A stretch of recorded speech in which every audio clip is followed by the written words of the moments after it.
जय हिंद बच्चों। इस समय आप लोग महामना इंस्टीट्यूट के यूट्यूब चैनल से जुड़े हुए हैं और इस चैनल में मैं आपका स्वागत करता हूं। आज हम लोग क्लास 10th हिंदी माध्यम यानी यूपी बोर्ड मैथमेटिक्स यानी गणित के थर्ड चैप्टर दो चर वाले रैखिक समीकरण युग्म के प्रश्नावली 3.6 का हम क्वेश्चन नंबर 2 का थर्ड पार्ट देखने जा रहे हैं। ये थर्ड पार्ट भी बहुत महत्वपूर्ण क्वेश्चन है, तो इसको हम लोगों को बहुत अच्छी तरह से समझना होगा। लेकिन एक बात मैं आपको बता दूं कि अगर आप इस चैनल पे नए हैं तो चैनल को सब्सक्राइब जरूर कीजिएगा। चैनल को सब्सक्राइब करने के लिए यूट्यूब पर महामना इंस्टीट्यूट सर्च करिए और रेड कलर के सब्सक्राइब वाले बटन को आप क्लिक कर देंगे तो फिर महामना इंस्टीट्यूट के पार्ट आप बन जाएंगे। बेल आइकन को भी आप प्रेस करें और अगर किसी प्रकार की कोई दिक्कत समझ में आती है तो आप हमें कमेंट करके बताएं भी। वीडियो को मैक्सिमम स्टूडेंट तक शेयर करें ताकि मैक्सिमम स्टूडेंट इसका बेनिफिट ले सकें, और वीडियो को तो आप लाइक करेंगे ही।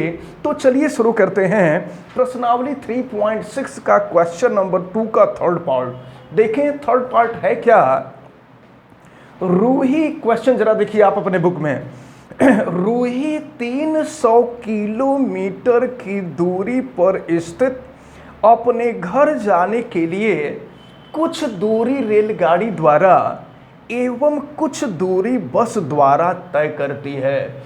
रूही कोई लड़की होगी, कोई महिला होगी, कहीं काम कर रही होगी और 300 किलोमीटर की दूरी पर उसका घर है। सपोज करते हैं कि रूही अपने ऑफिस में काम करती होगी, ऑफिस ओ है और यहाँ से 300 किलोमीटर की दूरी पर 300 किलोमीटर की दूरी पर उसका घर होगा, होम होगा। यच को हम यच से रिप्रेजेंट कर रहे हैं। अब देखिए पहली शर्त क्या दिया हुआ है, तो पहली शर्त ये दिया हुआ है कि यदि वह 60 किलोमीटर रेलगाड़ी द्वारा, देखिए यहाँ से यहाँ तक इस दूरी को हम 60 किलोमीटर कहा जा रहा है कि 60 किलोमीटर की दूरी रेलगाड़ी द्वारा। तो एक बात आप ध्यान में रख लीजिए, टोटल यहाँ से यहाँ की दूरी 300 किलोमीटर है और 300 किलोमीटर से 60 किलोमीटर रेलगाड़ी द्वारा, तो शेष दूरी जो बचेगी वो बस द्वारा तय करेगी। तो शेष दूरी जो बचेगी 300 में से आप 60 को घटा देंगे तो ये हो जाएगा आपका 240 किलोमीटर। अब देखिए क्या कह रहा है, तो अब उसको घर जाने में 4 घंटे का समय लगता है। मतलब जब वह 60 किलोमीटर रेलगाड़ी से, चलिए हम आर लिख देते, आर का मतलब रेलगाड़ी, तो जब 60 किलोमीटर रेलगाड़ी से और 240 किलोमीटर बस से जाती है तो टोटल उसको 4 घंटे यानी 4 आवर का टाइम लगता है। ये तो फर्स्ट कंडीशन है। अब देखिए कि इस क्वेश्चन में दूसरा कंडीशन क्या दिया हुआ है। तो दूसरा कंडीशन ये दिया हुआ है कि यदि यह 100 किलोमीटर रेलगाड़ी से चलती, देखिए 100 किलोमीटर, अगर यह 100 किलोमीटर रेलगाड़ी से चलती है, ध्यान दीजिएगा, टोटल ऑफिस से उसके घर की दूरी 300 किलोमीटर है और 100 किलोमीटर वह रेलगाड़ी से तय कर ले, तो अगर 100 kilometer रेलगाड़ी से तय कर ले तो शेष दूरी जो होगी यह 200 किलोमीटर होगी और 200 किलोमीटर यह बस से तय करेगी। तो अब प्रश्न में कहा जा रहा है कि अब उसे 10 मिनट अधिक लगते हैं। मतलब पहली स्थिति में उसको 4 घंटे का समय लगता था और अब उसको 4 घंटा 10 मिनट का समय लगता है। अब उसको जो टाइम लग रहा है वो 4 घंटे, देखिए 4 आवर और 10 मिनट का टाइम लग रहा है। तो अब हम एक काम कर दें कि मिनट को भी घंटा में कन्वर्ट करके टोटल टाइम को हम घंटा में कर दें, तो ये है 4 आवर, और मिनट 10 मिनट को हम घंटा में बदलेंगे। तो मिनट को घंटा में बदलने के लिए आपको पता है कि ये घंटा बराबर 60 मिनट होता है, तो मिनट को घंटा में बदलने के लिए हम 60 से भाग दे देंगे, ये पूरा आवर हो जाएगा। तो यहाँ 0 से 0 कैंसिल हो जाएगा, इसको सॉल्व करेंगे तो ये 4 + 1/6 हो जाएगा। तो 4 + 1/6 यानी 6 चौका 24, 24 1 25 हो जाएगा। ये हो जाएगा आपका 25/6 आवर। तो पहली कंडीशन में रूही को ऑफिस से घर जाने में 4 घंटे का समय लगता है, और दूसरी स्थिति में ऑफिस से घर जाने में उसको 25/6 घंटे का समय लगता है। तो प्रश्न में आपसे कहा जा रहा है कि रेलगाड़ी एवं बस की चाल ज्ञात कीजिए। हम मान लेते हैं कि रेलगाड़ी की चाल x किलोमीटर प्रति घंटा और बस की चाल y किलोमीटर प्रति घंटा है। नोट कर लिया जाएगा। माना रेलगाड़ी की चाल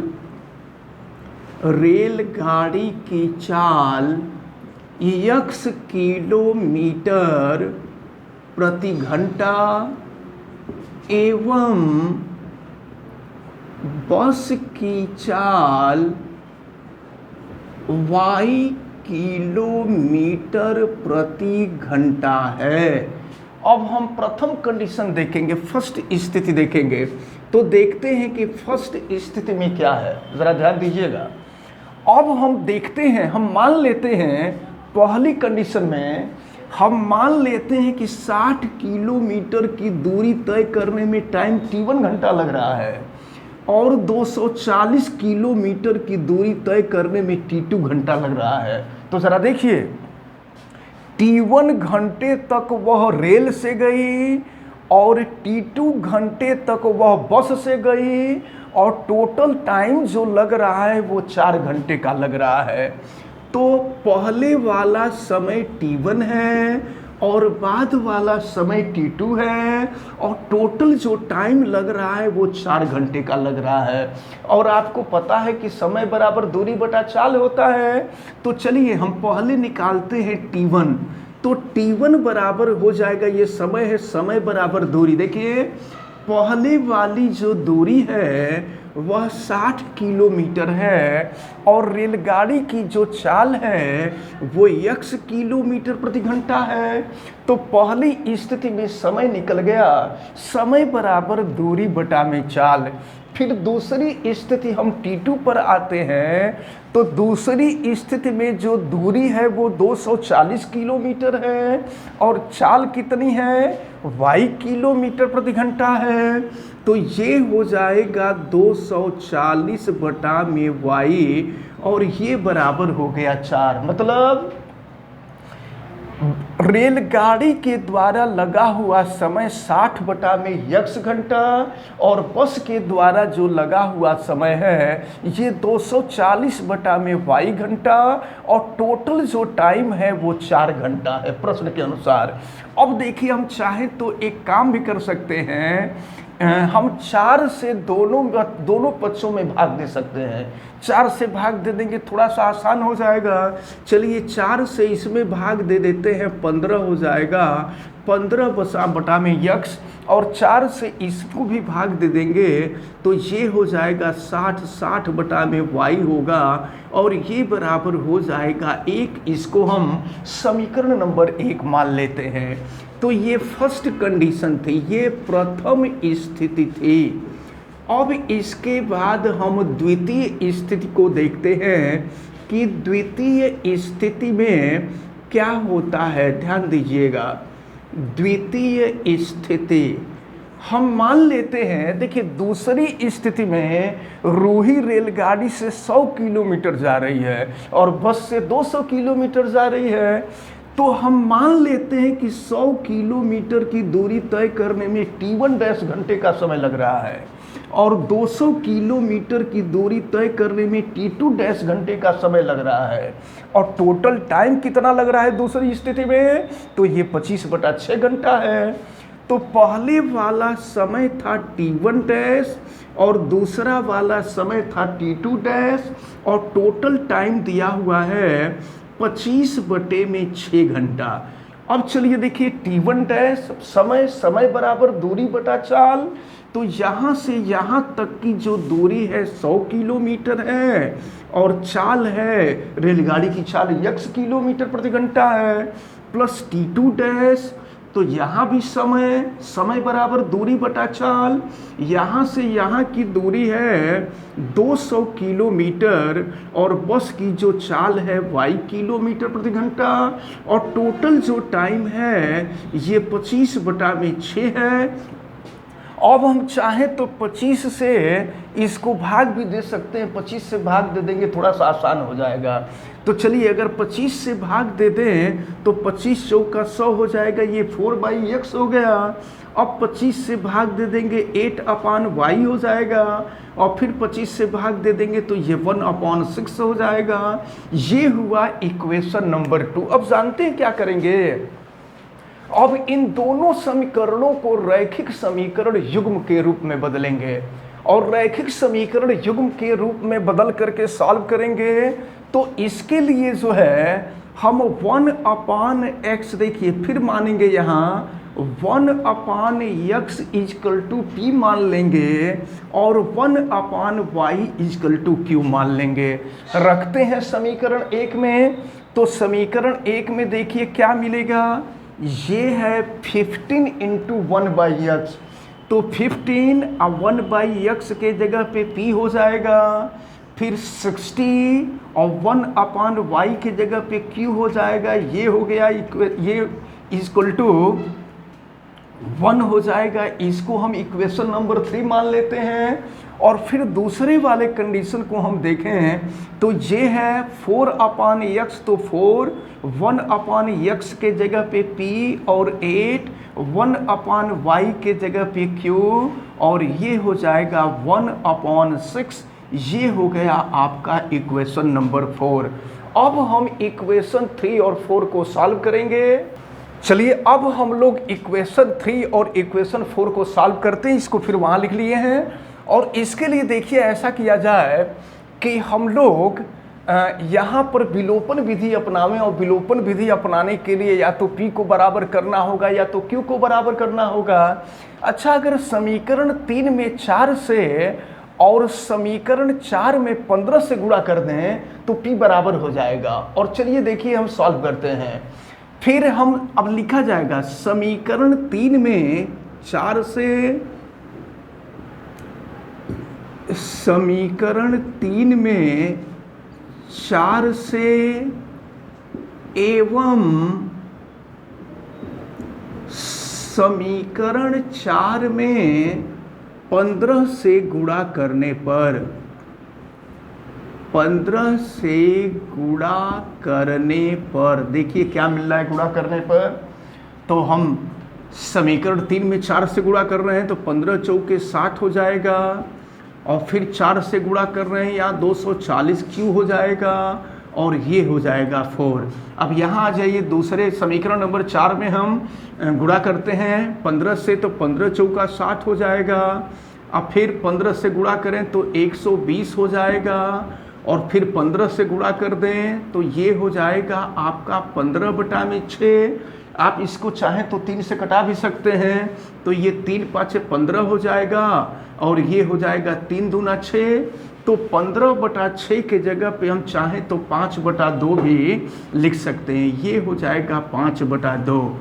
अब जो है हम इसमें से पहले वाले समीकरण में से दूसरे वाले समीकरण को घटा देते हैं, ये माइनस और ये माइनस हो जाएगा। अब देखिए 60p से 60p कैंसिल हो गया।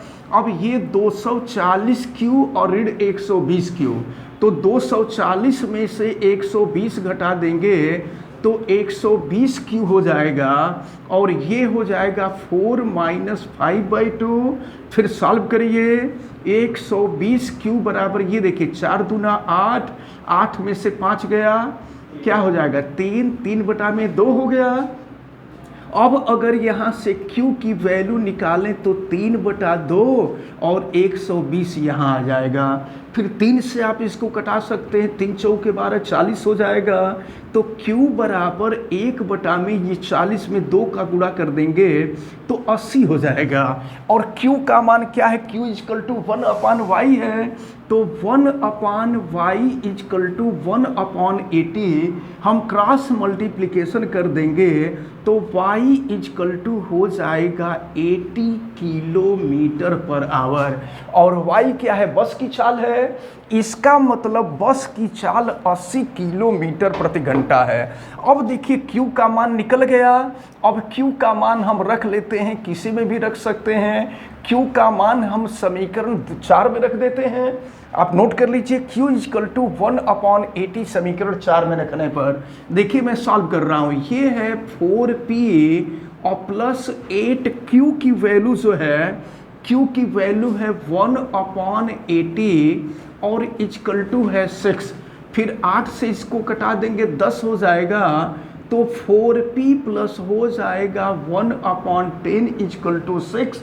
और यहाँ से 4p की वैल्यू निकालेंगे 6 माइनस 1/10। तो अब देखें ये क्या मिलेगा आपको, 4p इजकल टू ये 10 छक्का 60 हो जाएगा और 60 में से 1 जाएगा। तो फिर देखिए यहाँ पर कुछ गड़बड़ी हो रही है क्या, चलिए देखिए थोड़ी सी गड़बड़ी हो गई थी। अब हम यहाँ Q की वैल्यू रख देते हैं 1/80, तो 4p प्लस 8Q के जगह पे हो जाएगा 1/80 इजकल टू है 1/6।